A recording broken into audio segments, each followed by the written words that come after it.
विराजमान थे 88,000 ऋषियों ने कहा कि महाराज हमें ये तो प्रमाण चलो हमने सुन लिया कि उसने तो मरने से पहले कथा को सुना था, लेकिन क्या शिव महापुराण में ऐसी कोई कथा है? कई बार क्या होता है कि अपने यहाँ से जब कोई मरने के बाद चला जाता है तब उनके निमित्त कोई ना कोई काम करवाते हैं ना। आपने भागवत जी में धुंधकारी की कथा सुनी है ना, अब ये वैसा ही प्रसंग है। अब यही प्रश्न ऋषिवरों ने किया है कि जीते जी तो कथा सुन ली, अब वो तो जिंदा था इसलिए उसने कथा सुन ली, तो कौन सा बड़ी बात है। लेकिन क्या शिव महापुराण में ऐसा कोई प्रमाण है कि मरने के बाद उसको कथा सुनाई हो, शिव की कथा, और भगवान शिव ने उसे अपने गणों में स्थान दे दिया हो? क्या ऐसी कोई कथा है? क्या ऐसा कोई प्रमाण है? सूत जी महाराज ने कहा हाँ प्रमाण है। मैं तुम्हें बिंदुक की कथा सुनाता हूं, बिंदुक और चंचुला। चंचुला महाराज ये वो पतिव्रता नारी है जिसने अपने पति को कथा सुनाई थी मरने के बाद, और कथा सुनवाकर अपने पति का उद्धार किया था। ये वो चंचुला है। एक बिंदुक नाम के ब्राह्मण थे, और ब्राह्मण थे तो उनके नगर में क्या होता था, जितने भी ब्राह्मण वगैरह होते थे या कोई और जाति से होते थे, वो कभी पूजा पाठ नहीं किया करते थे। कोई पूजा पाठ नहीं, कोई धर्म कर्म नहीं, कोई दान इत्यादि नहीं, कोई सत्य नहीं बोलता था। हर कोई होता तो छल कपट करता था, चोरी डकैती, यही सबका, मारना पीटना, यही सबका कर्म था। तो ऐसी बिंदुक का भी यही कर्म था। उसका विवाह हुआ और पत्नी आई जिनका नाम था चंचुला। चंचुला जो पत्नी थी वो बड़ी महाराज सतीत्व नारी की पत्नी थी, बड़ी पतिव्रता नारी थी। उसके आने के बाद घर मानो ऐसा हो गया था कि साक्षात देवता उनके घर में विराजमान हो गए थे। ऐसी चंचुला थी।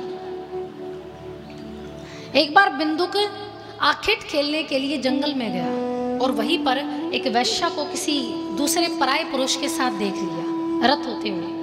तब बिंदुक का मन बदल गया और उसी समय बिंदुक उसी वैश्या के साथ सदैव सदैव के लिए चला गया। अब घर में रही चंचुला, बच्चे भी थे, उसके पिता थे, माता पिता खूब समझाया करते थे बिंदुक को कि तुमने ये गलत किया, ऐसा नहीं करना चाहिए, तुम्हारे घर में इतनी सुंदर पत्नी है, इतने सुंदर बच्चे हैं और तुम फिर भी वैश्या के साथ चले गए। लेकिन कहते जब बुद्धि फिर जाती है तो फिर कितना भी समझाओ तो वो सब कोई फर्क नहीं पड़ता। बिंदुक को उसके माता पिता ने खूब समझाया, चंचुला ने भी खूब समझाया, लेकिन बिंदुक नहीं माना। उस वैश्या के साथ चला गया, उस वैश्या के साथ संग करता, उसी के साथ रहता, चोरी करता, डकैती करता, उसी वैश्या का पेट भरता, उसी वैश्या का ही सब कुछ भरण पोषण करता। एक बार बिंदुक अपने घर आया और उस वैश्या को भी लेकर आया।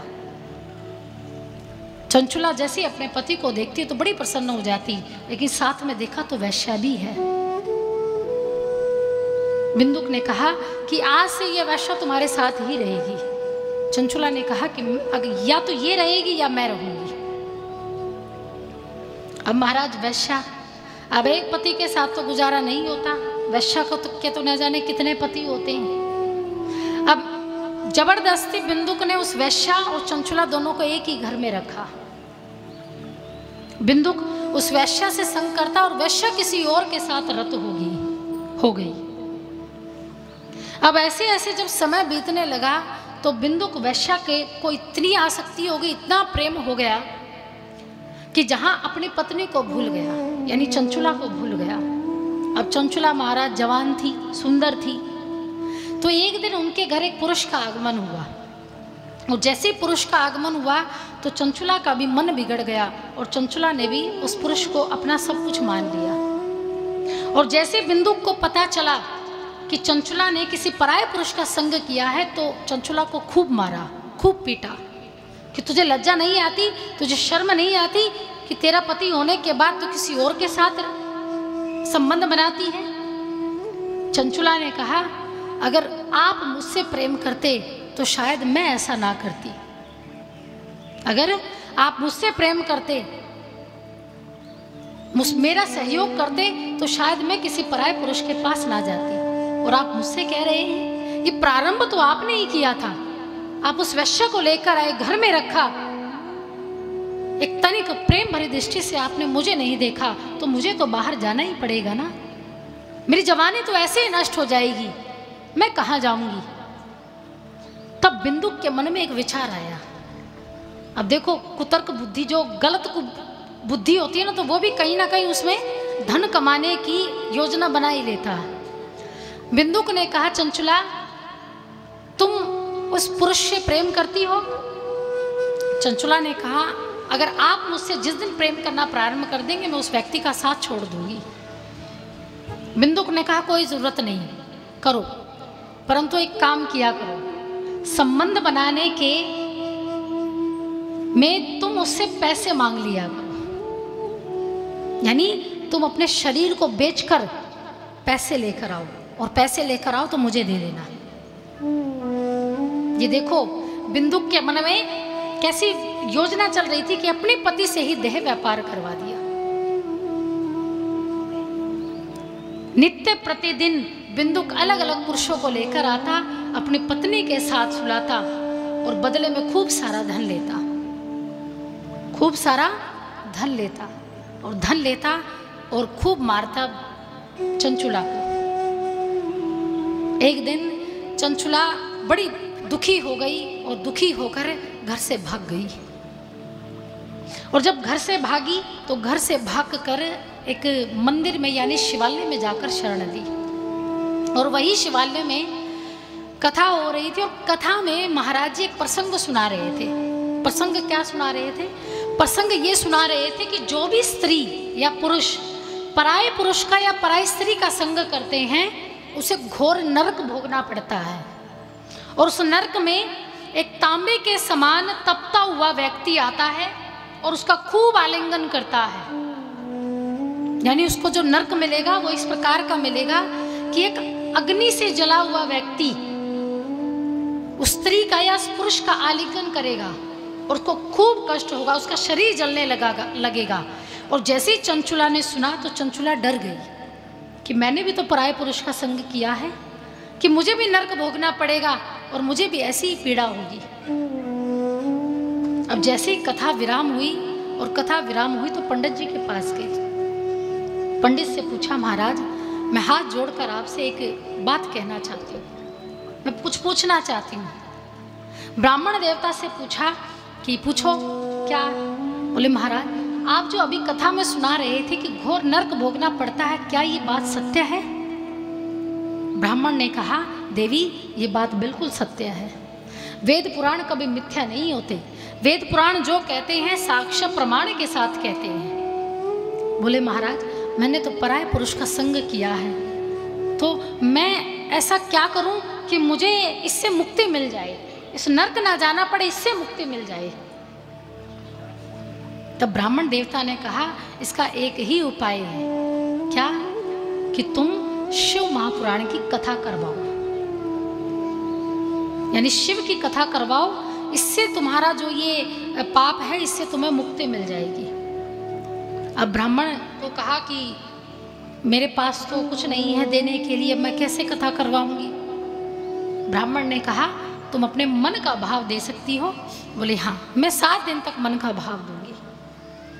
मन का भाव देकर ही 7 दिन तक यहाँ कथा सुनी चंचुला ने, और कथा सुनकर चंचुला ने फिर अपने पाप को से निवृत्ति प्राप्त की, और निवृत्ति प्राप्त करके 7 दिन के बाद जब उसकी मृत्यु हुई, तो वो सीधे कहाँ पहुंची? माँ पार्वती की विशेष सहेली बनी चंचुला। किसकी सखी बनी? माँ पार्वती की। ऐसी अद्भुत कथा है शिव महापुराण की कथा। चंचुला ने मन का भाव दिया, और जो भी थोड़ी बहुत दक्षिणा जमा करके रखी थी वो ब्राह्मण को दी, और ब्राह्मण को दक्षिणा देकर जब उसकी मृत्यु हुई तो सीधे माँ पार्वती की सखी बनी शिव की कथा से। भगवान शिव के वहाँ रहने लगी। माँ पार्वती की सेवा किया करती थी, उन्हीं के भोजन की व्यवस्था करती थी चंचुला। चंचुला की मृत्यु के बाद कुछ समय बाद फिर उसके पति की मृत्यु हो गई। अब पति ने तो महाराज खूब पाप किया था।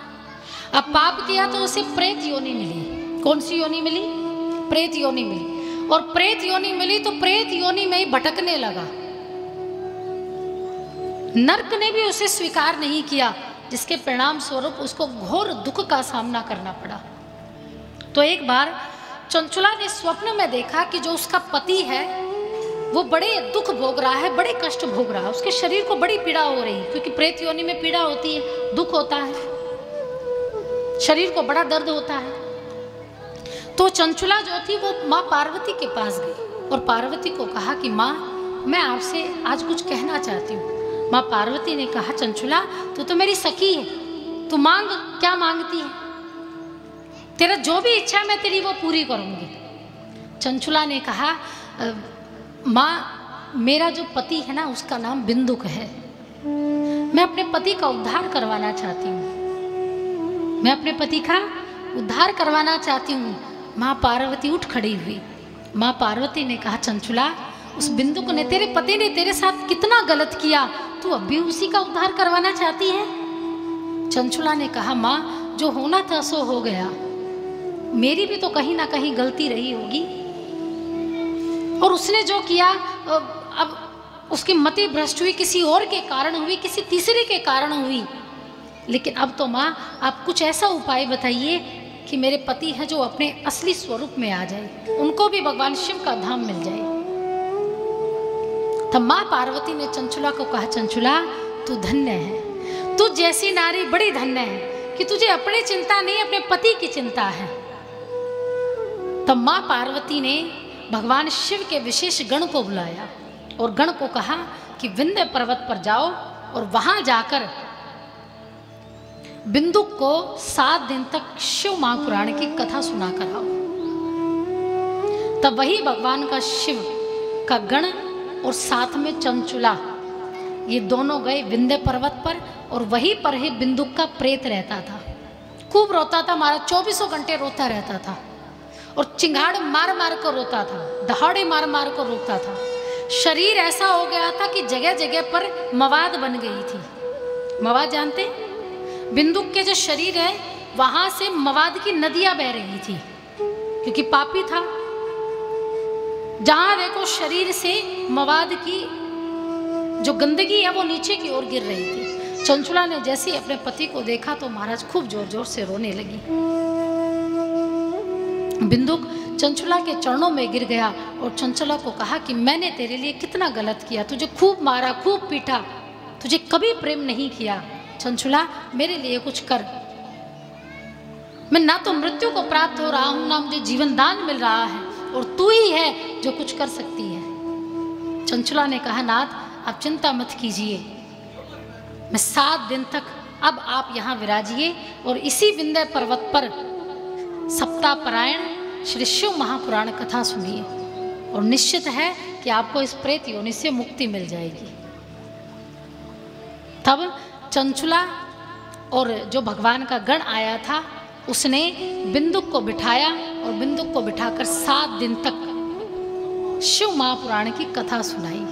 और जैसे ही 7 दिन के बाद कथा सुनी, कथा सुनने के बाद जो बिंदुक का शरीर, 1 दिन की कथा होती तो बिंदुक का कुछ शरीर बिल्कुल ठीक हो जाता, 2 दिन की कथा तो धीरे धीरे करते करते 7वें दिन में जो पूरा शरीर था वो क्या हो गया, रोग से मुक्त हो गया। और जैसे पूर्ण रूप से रोग से मुक्त हुआ बिंदुक तो तुरंत अपनी पत्नी के चरणों में गिर गया। कहा, चंचुला जो काम आज तक कोई नहीं कर पाया वो तुमने कर दिया, और धन्य है भगवान शिव की ये कथा, भगवान शिव का ये गण जिसने मुझे 7 दिन तक शिव महापुराण सुनाई। और भगवान शिव इतने प्रसन्न हुए बिंदुक पर कि बिंदुक को बुलवाया गया और कहा कि तुम्हें मेरे विशेष गणों में स्थान मिलेगा। तो बिंदुक क्या बन गए, भगवान शिव के विशेष गण बने। और चंचुला कौन बनी, माँ पार्वती की सखी बनी। तो अद्भुत ये भगवान शिव की कथा सुनाई।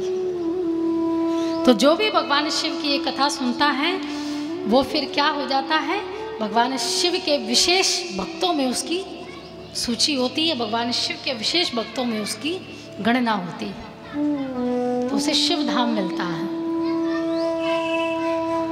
बोलिए शिव शंकर भगवान